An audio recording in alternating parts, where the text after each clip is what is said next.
As obviously stick in your mind, Frank Lampard, left-sided fullback. Peter Eustace, quite a good midfield player. Obviously the great Bobby Moore, sensational player. And Jeff Hurst up front, World Cup colleague of Bobby's. But number 9, very interesting, Clyde Best, the big Bermudan, who came across here and for a period of time, you know, terrorised defences. He was big, strong, and anyway, it'd be good to have a little look at him again here. Tough. And Bobby G, can you reflect on the Wolves lineup? Yes, but in saying that West Ham team, there was 9 players came through the junior ranks in that team there. Oh, right. It was incredible, really. Phil Parks, known as Lofty, Bernard Shaw from Sheffield United, Squeak Parkin, Manny Bailey, great skipper. Frank Monroe, very talented centre-half, always came out and played. John McCall, Duggan, Jimmy McCalliog, who went on to great things for Southampton. Kenny Hibbert, now down at Cardiff. Myself, Shuey Curran, who actually played for Manchester United. Yeah. And Dave Wagstaff, a great crosser of the ball. Yeah. And the boss, Bill McGarry. I still call him the boss today, Dickie. He frightened me so much. Whenever I saw him in modern day company, I say, good morning, boss. Frightened not to. I really before the game, Wolves had lost only once in their last 11 games and were 5th on the table. In contrast, West Ham had won only 1 game at home and were nestling in 17th place. Leeds were riding high at the top of the table while Burnley were occupying the bottom spot. Let's join commentator Brian Moore for the kickoff. So Mr. Lewis gets us away. West Ham defending the goal to our left. 6 from the bottom of the first division against Wolves, 5th from the top. And a sign that Wolves are building for the, or rather that West Ham are building for the future. 2 young homegrown players in this side today. At number 2, John McDowell, just 19, and at number 7, Johnny Ayres, only 17. Now it's Wolves with their skipper Mike Bailey. Now here is McDowell. And Ayres making a break down the right for him. A deep one towards the far side, and Phil Parks for Wolves. West Ham's throw, Shaw running that ball into touch, and Bobby Moore just recovered from a hairline fracture of his big toe, past fit an hour or so before this game. Peter Eustace, number 4. Here's Bobby Moore. And Hurst and Monroe having a bit of a barging contest there, but it's in fact a corner for West Ham. Jeff Hurst here. I always feel that Hurst is so much a better player when the going gets a little softer. Here's Bobby Howe with the corner. And Best right in under that crossbar. Ayres with a header! And West Ham very close indeed. Ayres perhaps nodding his head a little bit in annoyance there that he didn't make a little more of it. And surprised certainly that Wolves allowed that to develop quite as much as it did. Curran looking for goal. Stopped by Taylor. Now Eustace. McDowell. Best funneled in the back though by McCallie. And West Ham's free kick. The pitch of course very soggy indeed after a fierce storm last night and a lot of rain today. Bobby Moore. Lindsay. Best trying to get in on it. Eustace and Ayres in a little bit of a misunderstanding, but now it's John Ayres. Got a little bit of control by Ayres. Being forced out all the while, but keeping control and possession, and now Moore. Eustace down for Howe, had a good shot there, and Parks down very quickly. It looked as though it might for a moment sneak under his body. Good work by Eustace and a good shot by Howe. Moore. And now Bernard Shaw. Out to McCallion. And now the number 11 Wagstaff, and they've allowed him to go a long way. Grotier losing the ball. And now the number 10 across that goal from Hugh Curran. And the goal is given.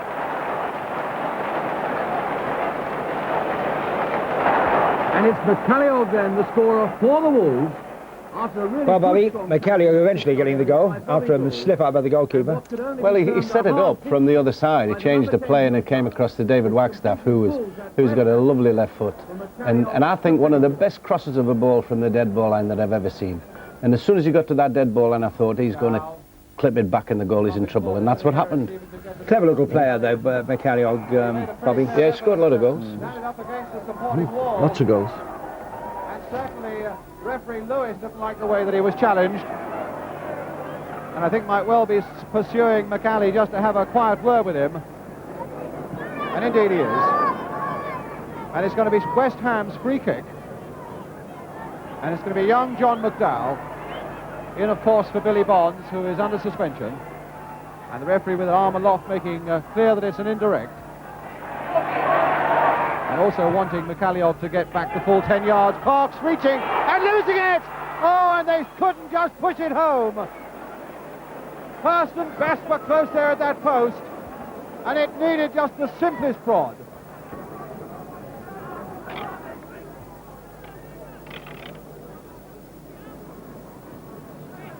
Eustace. Hurst. Taken quite easily from him, though, by McCallie. Hurst again. Body and head. Eris. Lindsay. Hurst. Eris again. Lindsay. And Moore right up on the far side, and it'll come through to Bobby Moore. Trying to turn it in quickly. He'll get another go. Aim towards Hurst. This is a shot to Hurst against the post and back into the arms of Parks. Hurst having prodded that one against the post after very good work indeed by Bobby Moore. Wagstaff, Curran making a move down the left, played nicely there for Hugh Curran with Gould in the middle and Moore in the middle as well. That was beautiful control by Bobby Moore. Fierce challenge by Gould, but he's a wholehearted player and always has been, Bobby Gould. Now, Bobby, you remember that, don't you? I think it's a four-letter word that's coming out there. Over exuberance, or what is it? Yes, I would say so, Dickie. I think the ball's gone towards Peter Grote, and all I've done is try to let him know I'm in and around. You mustn't touch the referee either, you know. No, well, there's modern-day rules, are they? Oh, put your arm around the referee. Well, I did apologise, and I'm going to say sorry. Mr. Lewis's name was it? Yes, it was. And people asked why I got booked afterwards, and I think Mr. Lewis was the only one that had the answer. That wasn't it. No, you wouldn't have got booked today doing that, would you? No. It's next to nothing, that. I think. Hurst up. Eustace.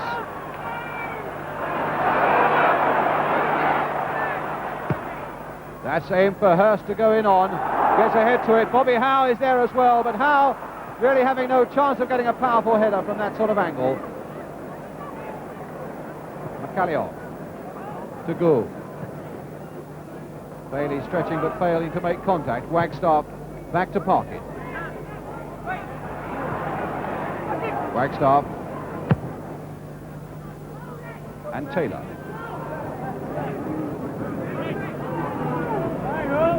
Still a heavy drizzle. And the pitch really beginning to cut up as Eustace now looks for Hurst once more. Hurst has got Monroe with him as he has the whole afternoon. Getting that one across, but only as far as Parkin. And West Ham's throw. Eris to Hurst. Looking for Best! Oh, Clyde Best! The equaliser!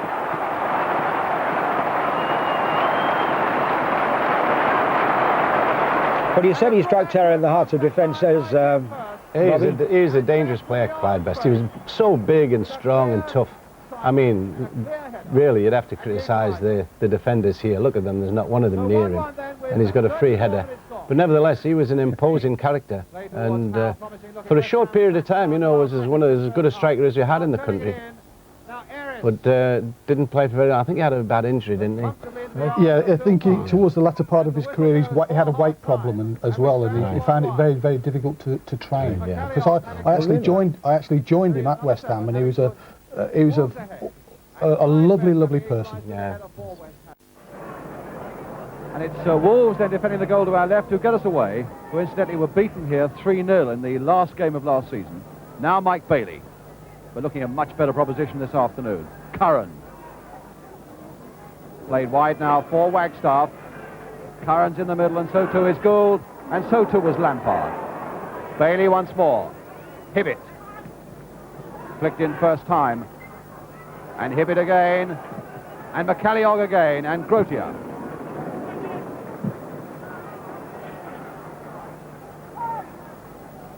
Bobby Moore to Bobby Howe. Best.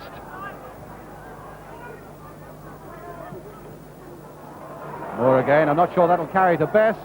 Bailey was in very vigorously indeed, but Best again finding Bobby Moore. And now a pass that does find Lindsay. Taylor. Oh. Well, Bobby, we shall see you playing for West Ham at Upton Park, but you played there frequently as a visitor. What was so special about it? For me as a player, it was this chicken run underneath the camera. The wit of the supporter there was quite very, very sharp and funny. Really? Especially as an away player, you know, they really used to raise to the occasion, try and get you to raise to the bait. So can you recall any comments? Well, not that just you could offhand, actually tell us. Not offhand, because later on I went to play there, and they were a tremendous support to me, because I went through a very rough time when I went to West Ham in 1974. But those chicken run supporters always believed in me as a player, and it gave me great faith. Do you remember the chicken run, Bobby? No. No, I don't remember the chicken run. I remember the humour when you went to take corner kicks and things like that. Yes. You know. Well, the Cockney humour is very sharp anyway, isn't it? Yeah, sure. But the pitch was always also very small as well, and when you went there you thought it was a very small pitch and ground, and I thoroughly enjoyed my days at Upton Park. Yeah. And there's one other thing. You talked about the mud, Bobby, and it's raining now. It really is going to be raining hard for the entire second half. It'll get tacky if it continues to rain, obviously, like this.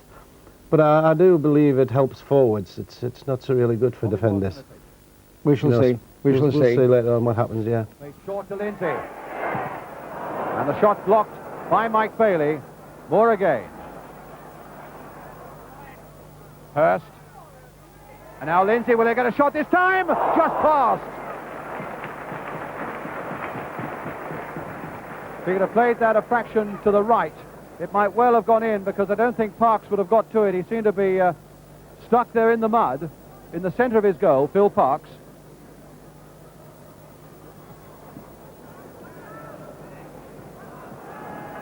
Peter Eustace to Johnny Ellis. Eustace again. And Eustace again. And he almost made another go at it. Hurst playing it off nicely there for Bobby Howe. He went down and tried to flick it on for Best, but the whistle had gone for a free kick to West Ham on the edge of that Wolves penalty area. Or rather some 6 or 7 yards outside it.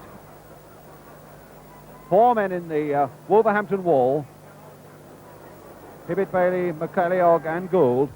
And on the far side, it was McDowell trying might and main to get in there on it.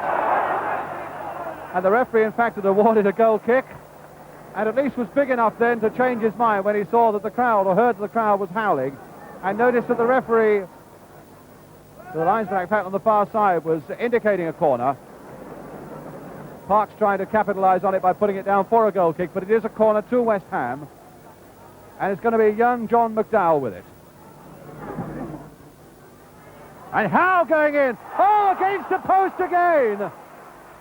And that was terrible marking there in that Wolves defence, allowing Bobby Howe here to go in on it and have a completely free header. So again, West Ham have hit that post, having, I think, twice hit the woodwork in the first half. Howe with the corner again. Hurst making a run, Eustace also making a run. Bobby Moore trying to turn it back. Oh, and goal! Through the arms of Parks. Bobby Moore!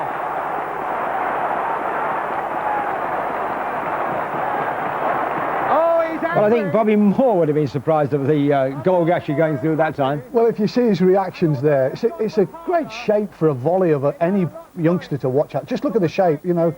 Gets a great volley onto the ball, and we're able to see it in slow motion. I'm sure Lofty Parks, that's his nickname, he will dread seeing that, Dickie. He really, really will. He will, won't he? And, but look how it comes back to him so quickly. But a goal that Phil Parks won't relish seeing again. But when you think of, we talk so much about him actually coming up occasionally from defence. Yeah, I was quite surprised that he had a go, and when it was coming out I thought, oh, Bobby Moore is not one for sort of knocking long shots in. but he hit it beautifully on the volley.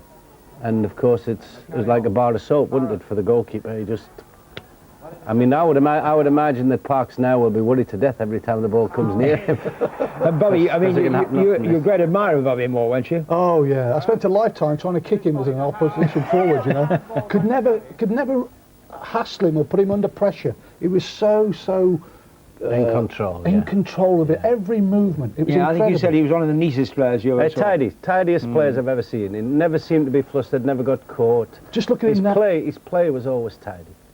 And he always found a position for himself, space for himself. Oh, Best again, you see. What about Route 1 football there, Mr. Charlton? In the air. Route 1 football from West Ham there. Free kick. This is Wimbledon, isn't it? There's Jeff Hurst, raising up above Frank Monroe. No, it's John McCall. Yeah. Oh, yeah. Clive Best anticipating. Under pressure. And they're on about the academy, Dickie, playing wonderful football, and they go Route 1. Well, sometimes it works. If you got the right players, two big lads, Jeff Hurst and Clyde Best, I would be sending balls up to them in the air. Yeah, but the fact is that you're now 3-1 down. Yes, Yeah. But the side was renowned for a fighting spirit, and not only that, Dickie, we were on a good run at this time of the season. We were on a fantastic run, and the inner belief from the players stems from believing that you're never going to be beaten, and I think this game will epitomise that. We won't give the result away. No, as it goes on. Okay. And the linesman saying, no, that's got to be inside that quadrant, which is a new FIFA ruling this season. You may remember the controversy we had on the big match last season about it. Well, they've ruled it must be inside that corner quadrant now. There's the corner, and Grotier fisting it away, but it's another corner. Inside the quadrant at the other side. Gould busying himself again in that West Ham 6-yard area. And Bobby Moore straight into the referee, knocked out the referee. Bobby, no, you mustn't laugh. It's not fair to laugh. It's completely knocked out. Bobby Moore picked the whistle up and blew the whistle to bring the trainer on. I didn't see that. He did. Sensational. But it was he headed the ball at the referee, not at him. But I mean, the shock. The shot, yes, exactly. Him, yeah. Interesting there, the physiotherapist, a lad called Rob Jenkins, who used to hate flying anywhere, Dickie, when I went there. And Frank Lampard used to have to get in a vice crate net to get him up on the aeroplane. That's Rob there, the physio. The crowd are lovely and passive though, and look, it's a young Frank Lampard there on the left hand of the screen. Well, that's amazing. Is he all right? Is he going to continue? Yes, he's fine. Look at that. He could have saved his life there, Bobby Moore, couldn't he, really? Just by blowing that whistle? Yes, indeed. I mean, maybe he swallowed his tongue, which happens these days, and if there's nobody there to actually act immediately, true. That's fantastic. What they used to do in the days there, though, Bob, was if the referee got injured, they used to ask the supporters if there was a linesman and the referee who'd passed the rules. Yeah. And you and I remember that happened with Jimmy Hill coming on at that point. Right. Correct.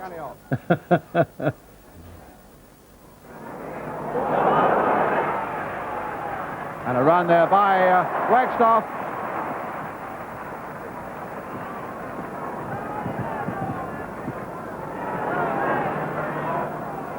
Wagstaff again, trying to beat McDowell, and McDowell snapping away at him, getting his foot in there just enough, and now steering up that right, taking the pass from Aris. Eustace. Hurst. And Aris again. Trying to take on Shaw, but now it's Lindsay, with Best and Howe in the middle. Aris. They wants a cross now. And Parks getting there. A big man bundling over Howe. Moore in very quickly on the substitute Richardson. Moore difficult to shake off, but Richards has done a good job there.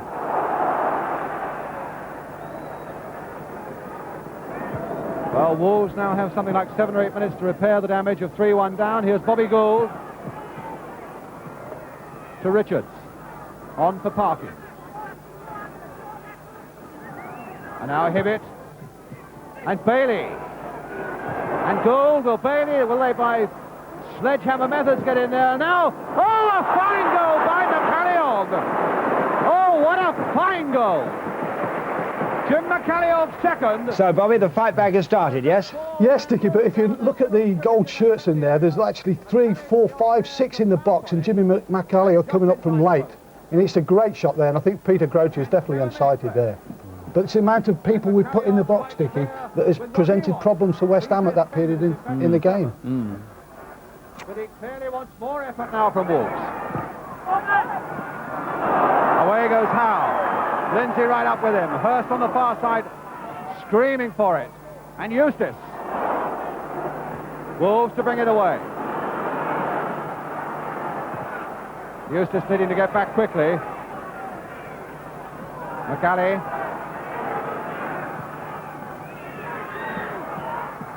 And Grotier with the ball not bouncing an inch.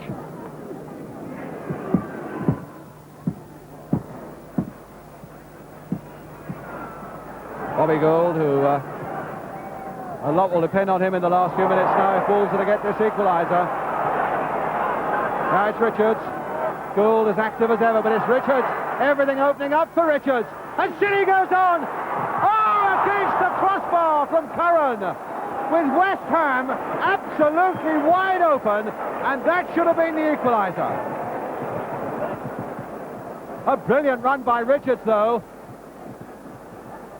And Curran will be kicking himself for not making sure. That really should have been a goal.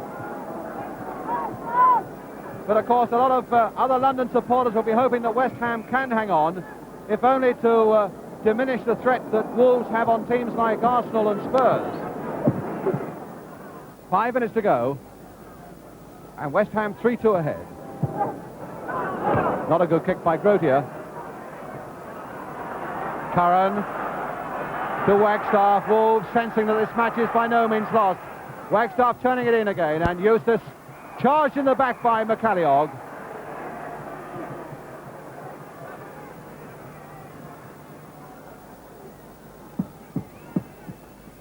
Eustace really has played well for West Ham this afternoon.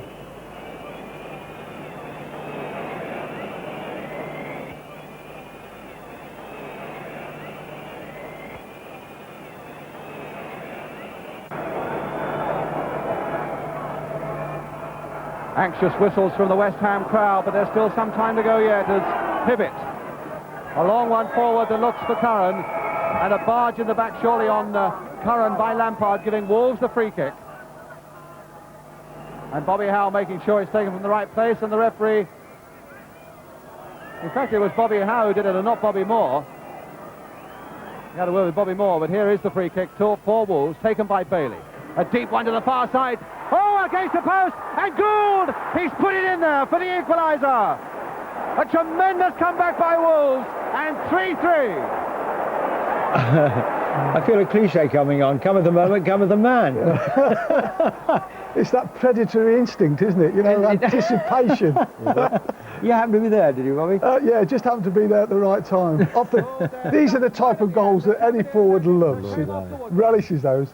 6-inch drives. 25 of them a season now, you'd get 20 grand a week. Well, I tell you one thing, you've now 3-3, so, I mean, you've saved the game. But you were looking, and we were talking about the crowd there, the angry whistles of the West Ham crowd, but I didn't think you whistled wearing a coat with a tie and collar and tie. Yeah, they're very passive, though, even now, aren't they? Yes. They really are. But Very smart crowd, one of the smartest crowds I've seen that. Yes. I think they're all solicitors and accountants. Oh, no, there's lots of shirts and ties there, wasn't there? Yes, absolutely. I've gone Because was there. the merchandising's not the same, wasn't the same then as it is now. No, definitely not. No. But I don't think many of the youngsters would see the muddy pitches now, would they? No. And yet, you know, a muddy pitch at Upton Park, and they always tried to play football, didn't they, West Ham? And a corner to West Ham. It's been such an open game, though, Dickie, hasn't it, really? Really has. Not more than just a few seconds left. In fact, there won't be time to take it. And Wolves have got a point when a point seemed impossible for them with that marvellous recovery. Bobby Gould, having number 9, having got that last equaliser for Wolverhampton Wanderers.